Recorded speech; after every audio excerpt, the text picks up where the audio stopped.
बिस्मिल्लाहिर्रहमानिर्रहीम, अस्सलाम वालेकुम नाज़रीन किराम, मैं हूं मखदूम शहाबुद्दीन और आप देख रहे हैं अफगान अपडेट्स विद शहाब। उम्मीद करता हूं आप सब लोग बखैर आफियत होंगे और जहां भी होंगे अपने अहले खाना समेत खुश भी होंगे और महफूज भी।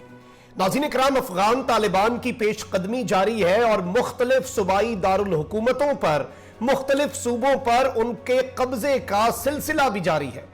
इस सब के अंदर एक जानिब तो अफगान हुकूमत, अशरफ गनी की एडमिनिस्ट्रेशन और अफगानिस्तान की फौज बेबस नजर आ रही है, वहीं बहुत से और भी मुल्क हैं जिनके लिए परेशानियों में मुसलसल इजाफा होता जा रहा है। एक जानिब तो अफगान तालिबान ने 7वें दारुल हुकूमत पर कब्जा कर लिया है और 8वां दारुल हुकूमत जो है एक सूबे का, उसके ऊपर नजरें जमा लिया और वहां पर बड़े पैमाने पर, जिसे आप कह सकते हैं कि जुज़वी कंट्रोल हासिल कर लिया है। अगले चंद घंटों के अंदर वहां पर भी वो अपना कंट्रोल हासिल कर लेंगे।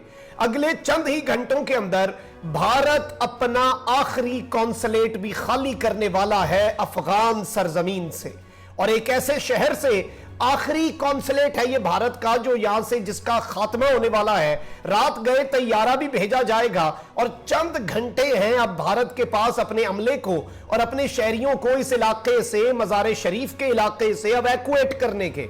और नाज़रीन किराम, मैं आपको यह भी बताऊं कि यह कुदरत का एक बड़ा ही अजीब किस्म का इंतकाम भी आज भारत के साथ लिया गया है, क्योंकि इसी मकाम पर पाकिस्तानी कॉन्सुलेट के साथ एनडीएस और रॉ ने क्या कुछ माजी में करने की कोशिश की थी, उसके हवाले से भी बड़ी दिलचस्प आज हमने रिसर्च करके आपके लिए खबरें निकाली हैं। और ये एक आईना है, ये हम साथ ही साथ आपको बहुत से हिस्टोरिकल कॉन्टेक्स्ट के अंदर चीजें बताएंगे कि ये मज़ार शरीफ इतना इंपॉर्टेंट क्यों है और अमेरिका क्यों 2001 में मज़ार शरीफ जो है उसे वापस तालिबान के हाथ में देना चाहता था नॉर्दर्न अलायंस के मुकाबले में, और इसे सबसे अहम शहर क्यों कहा जाता था। इस हवाले से बहुत दिलचस्प चीजें आज की इस वीडियो में आपके साथ शेयर करनी है। जिन लोगों ने अभी तक चैनल को सब्सक्राइब नहीं किया उनसे मेरी यह दरखास्त है कि वो चैनल को लाजमी सब्सक्राइब कर लें, बेल आइकन को प्रेस कर दें ताकि आने वाली तमाम तर वीडियोस आप तक पहुंचती रहें और इसी तरह आपका और मेरा यह साथ बरकरार रह सके।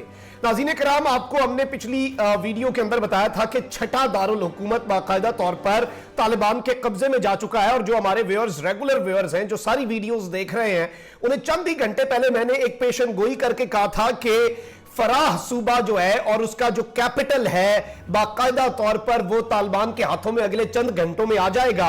और अब वही हुआ है जिसकी पेशगोई हमने अपनी वीडियो में की थी, क्योंकि ऑन ग्राउंड हमारी बहुत से लोगों से बात हो रही होती है, वहां पर कुछ मकामी सहाफी हैं, कुछ सोर्सेज हैं जिनसे हम वहां से इंफॉर्मेशन अपनी जो है वो कलेक्ट करने की कोशिश करते हैं ताकि बहुत कुछ एक्सक्लूसिवली हमारे व्यूअर्स तक पहुंच सके। आप ये अफगान उर्दू की खबर देखें, 4 दिनों में 7वां दारुल हुकूमत, तालिबान का एक और सूबाई दारुल हुकूमत पर कब्जा, सूबा फराह के सदर मकाम फराह शहर पर मुकम्मल कब्जा, गवर्नर हाउस समेत तमाम तंसीबात और दफातर पर तालिबान का कंट्रोल, अफगान फोर्सेज के अहलकारों ने सरेंडर कर दिया, बड़ी मिकदार में हल्के और भारी हथियार भी तालिबान के हवाले कर दिए। नाज़रीन किराम, ये एक बहुत बड़ी खबर है और अब फाइटिंग जो है वो रुक रही है, अब जो मज़ाहमत का सिलसिला है वो रुक रहा है, क्योंकि मैंने आपको बताया जिस तरह पिछले कुछ वीलॉग्स के अंदर कि तालिबान का के इस पेशकदमी से डरते हुए इनका अपना कोर कमांडर भाग निकला है। इनकी कोर का कमांडर जो है उसने दरखास्त दी कि मैं बीमार हूं, मैं काबुल जा रहा हूं। वो काबुल नहीं, वो उज्बेकिस्तान भाग गया। तो इस वक्त फौज का क्या मुराल होगा वो आप खुद अंदाजा लगा सकते हैं। उसके साथ ही साथ फराह के हवाले से 2 मजीद खबरें आप जरा अपनी स्क्रीन पर मुलाहिजा फरमाएं। तालिबान ने फराह के गवर्नर हाउस का कंट्रोल संभाल लिया, तालिबान ने फराह के सदर मकाम फराह शहर पर कब्जा कर लिया था, और इसके हवाले से यह बाकायदा तौर पर गवर्नर हाउस की तस्वीर जो है इस खबर के अंदर आप देख सकते हैं, जो तालिबान अपने कंट्रोल में ले चुके हैं।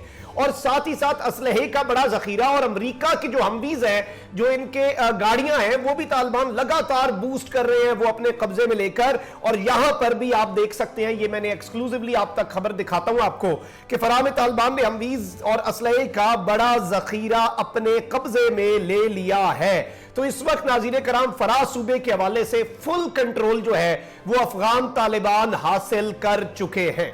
और इस सब के अंदर जैसे जैसे तालिबान अपनी हुकूमत कायम करने और सकूते काबुल जो है उसकी जानिब अपने कदम बढ़ा रहे हैं, तो अमेरिका भी प्रेशर बढ़ा रहा है। एक तरफ तो वो अफगान फोर्सेस को कह रहा है कि कुछ खुदा का खौफ करो, ट्रिलियंस ऑफ डॉलर की इन्वेस्टमेंट की तुम पर, ट्रेनिंग दी, असला दिया, 20 साल हमारे साथ रहे, सिर्फ इसलिए कि तुम लड़ो भी नहीं।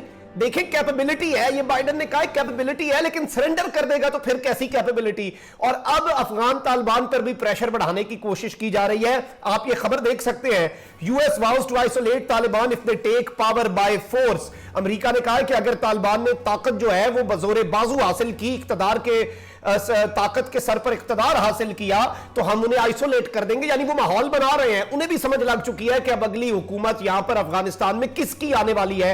ये क्लियर कट इंडिकेशन है नाज़रीन किराम कि अफगानिस्तान को आगे चलकर कौन रूल करने वाला है। साथ ही साथ आपको मैं अब यह बताऊं कि बलख सूबा है जिसका कैपिटल है नाज़रीन किराम मज़ार शरीफ, और ये मज़ार शरीफ बड़ा इंपॉर्टेंट शहर है। इसे 4th लार्जेस्ट सिटी कहते हैं अफगानिस्तान का, और इसकी पॉपुलेशन जो है वो तकरीबन 5 लाख अफराद पर मुश्तमिल है। बड़ा सूबा है, पॉपुलेटेड सूबा है। उज्बेकिस्तान जो है उसके साथ इसका बॉर्डर भी लगता है, तो इसके जो बॉर्डरिंग एरियाज हैं वो उज्बेकिस्तान के साथ हैं। और ये बाकायदा तौर पर कैपिटल जो है इसका बलख, जो जाहिर बात है ये पूरा एक आप कह सकते हैं कि ये पूरा एरिया ही बहुत ज्यादा इंपॉर्टेंट है। मैं आपको मैप भी दिखा देता हूं। आप ये देखें कि उज्बेकिस्तान के साथ अगर सबसे ज्यादा अफगानिस्तान का बॉर्डर लग रहा है, क्योंकि बाकी सूबे तो तुर्कमेनिस्तान और बाकी ताजिकिस्तान के साथ लग रहे हैं, इस मैप के अंदर आप ये देख भी सकते हैं। तो इसके ऊपर फुल फ्लैग तालिबान जो है उन्होंने हमला कर दिया है, और 8वां सूबाई दारुल हुकूमत, वहां पर सोर्सेज ये हमें बता रहे हैं कि यह सूबा हो सकता है जहां पर तालिबान अपना कंट्रोल हासिल कर सकते हैं। और इसके हवाले से आप ये खबर भी देखें, ब्रिगेड कमांडर मुनीब अमीरी मज़ार शरीफ में तालिबान के साथ लड़ाई में शदीद जख्मी हो गए, इलाज जारी है। इवन इनका ब्रिगेड कमांडर जो है वो भी यहां पर शदीद जख्मी हुआ है, और यहां से उसे इलाज के लिए मुंतकिल कर दिया गया, और घुमसान का रन पड़ा हुआ है बहुत से इलाकों के अंदर। और सदर मकाम जो है इसका, वहां पर गवर्नर हाउस के करीब, इंटेलिजेंस के एजेंसीज के करीब, दफ्तर के करीब, पुलिस हेडक्वार्टर के करीब ज़बीहुल्लाह मुजाहिद ये कंफर्म कर चुके हैं कि यहां पर लड़ाई जारी है, और चंद ही घंटे के अंदर तालिबान जो है वो अपने यहां पर कैप्चर करने का ऐलान कर सकते हैं, अपने झंडे लहरा सकते हैं, क्योंकि पीछे से कोई सपोर्ट इन फोर्सेस को गवर्नमेंट की तरफ से नहीं मिल रही, ना ही असला ना ही कुछ। और यहां पर जो लोकल कमांडर्स हैं वो सिर्फ ये कह रहे हैं कि देखें जी फजाई मदद कर दें हमारी, आसमानों से कोई मदद आ जाए, B-52 बॉम्बर आ जाए, AC-130 गनशिप आ जाए, HC-9 आ जाए। लेकिन ये सब जो है ये उनके हीले बहाने हैं, क्योंकि वो ऑन ग्राउंड मुकाबला करने को तैयार नहीं है, और वो बिल्कुल फजाई मदद के इंतजार में है कि शायद तालिबान पर कोई फजाई बमबारी हो जाए तो ये इलाका बच जाए। उसके अलावा इस इलाके के अंदर बचने की कोई उम्मीद जो है वो इन्हें नजर नहीं आ रही। अब नाज़रीन किराम, अब जरा आता है दिलचस्प सेगमेंट हमारा शुरू होता है। आप सबसे पहले यह खबर देखें, भारतीय शहरी अफगानिस्तान छोड़ दें। मज़ार शरीफ में भारतीय कौंसलेट ने शुमाली अफगानिस्तान में मौजूद भारतीय शहरियों को मुल्क छोड़ने की हिदायत कर दी। आज शाम मज़ार शरीफ से उनके लिए खुसूसी फ्लाइट का इंतजाम किया जा रहा है। मज़ार शरीफ शहर के अंदर खुसूसी फ्लाइट बुलाई जाएगी। पूरे का पूरा शुमाली अफगानिस्तान के अंदर जहां जहां कोई भारतीय शहरी है, ये एम्बेसी का अमला नहीं है, जहां जहां कोई भारतीय शहरी है वो अफगानिस्तान की सरजमीन छोड़ रहा है। और ये सिर्फ यहां तक नहीं है, मज़ार शरीफ का इनका अपना कॉन्सुलेट भी बंद होने वाला है। और इसके हवाले से यूएस न्यूज क्या कह रहा है, जरा आप ये देखें। India shuts last consulate in Afghanistan and evacuates citizens. India ने अपना आखिरी कॉन्सुलेट भी बंद कर दिया है अफगानिस्तान के अंदर। आज इंडिया के कॉन्सुलेट्स के तमाम दरवाजे बंद हो चुके हैं। ये आखिरी कॉन्सुलेट था। कंधार में भी इन्होंने बंद किया इससे पहले, और उससे पहले दीगर इलाकों के अंदर भी इन्होंने अपने कॉन्सुलेट बंद किए। अब सिर्फ इनकी काबुल में एम्बेसी रह चुकी है, और उसके अलावा सारे के सारे कॉन्सुलेट्स बंद हो चुके हैं। और ये आखिरी क्यों, सबसे पहले जिस शहर में तालिबान का इन्हें शक होता है कि वो आएंगे, ये सबसे पहले एक मुल्क होता है जो अपना कॉन्सुलेट बंद करता है। बाकी मुल्क तो वहां पर मौजूद रहते हैं, तालिबान उन्हें कुछ नहीं कहते, वो है इंडिया। क्योंकि इंडिया खुलकर, अगर तालिबान मुखालिफ इस वक्त कोई एक मुल्क है जो सीधे सीधे तरीके से अफगान गवर्नमेंट की मदद कर रहा है अमेरिका के अलावा, तो वो इंडिया है। और तालिबान भी ये कह चुके हैं कि इंडिया असला दे रहा है, ये सब दे रहा है। और इससे पहले भी कंधार के कॉन्सुलेट को खाली करने के लिए जब इंडिया ने तैयारा भेजा था C-130, उसमें इत्तलात ये आई थी कि इंडिया ने असला भी दिया अफगान फोर्सेज को।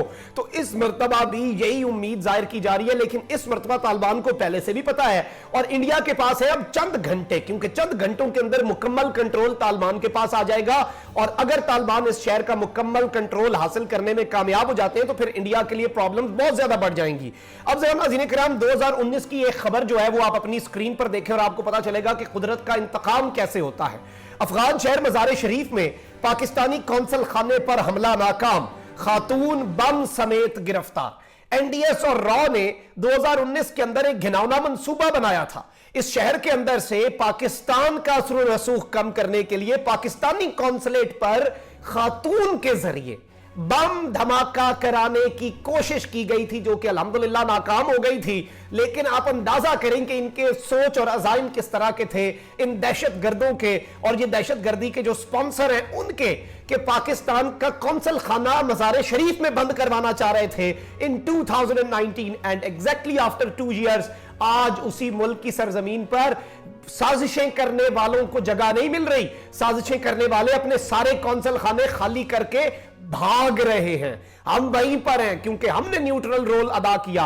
बेशक प्रोपेगेंडा अशरफ गनी की गवर्नमेंट कर ले, वो तो भाई कभी अमेरिका पर भी बौखलाकर बोलना शुरू हो जाते हैं, कभी कहते हैं कि हमें बचाओ, जो उन्हें नहीं बचाएगा वो उसके खिलाफ हो जाएंगे। यानी कि वो इस तरह से नाकाम और नाकारा हो चुके हैं कि वो कहते हैं कि बस जी हमें बचाएं किसी तरीके, तो जो उन्हें नहीं बचाएगा, जो न्यूट्रल रहेगा, वो तो उसके खिलाफ होंगे। लेकिन उसके अलावा देखा जाए तो पाकिस्तान एक इंतहाई बेहतरीन किरदार अदा कर रहा है। और ये मज़ार शरीफ कोई आम शहर नहीं है। आप CNN की हमने खबर निकाली और ये 2001 की खबर आपके लिए हम निकाल के लाए हैं, फ्रॉम 2001, 20 साल पुरानी, नवंबर की, वाई मज़ार शरीफ मैटर्स। और इसके अंदर इन्होंने बड़ी दिलचस्प चीजें लिखी कि बड़े पिछले हफ्तों से बहुत से हमारे रिटायर्ड जनरल साफी मज़ार शरीफ शहर की इंपॉर्टेंस पर बात कर रहे हैं। इतना इंपॉर्टेंट तो लगता नहीं है ना, ये सेंट्रल अफगानिस्तान है, एक नुक्कर पर शहर है, लेकिन इसके अंदर जो बातें कही गई हैं, इसमें कहा गया है कि इस पे अगर कंट्रोल हासिल कर लिया जाए, उज्बेकिस्तान के साथ ब्रिज सिर्फ यहीं पर है, इसमें एक बहुत बड़ी एयरफील्ड है जिस पर कब्जा करके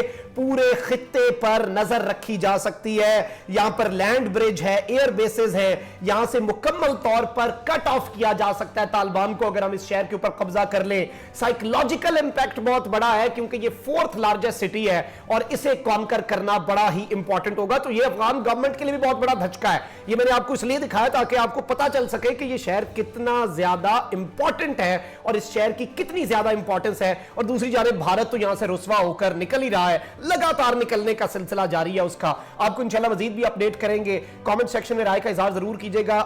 चैनल को लाजमी सब्सक्राइब कर लें, बेल आइकन को प्रेस कर दें। अपना बहुत ज्यादा ख्याल रखें, अपने इर्द गिर्द लोगों का भी, इस मुल्क पाकिस्तान का भी। अल्लाह ताला पाकिस्तान को सलामत रखे, अल्लाह ताला पाकिस्तान को ता क़यामत रखे। अल्लाह ने के बाद पाकिस्तान जिंदाबाद।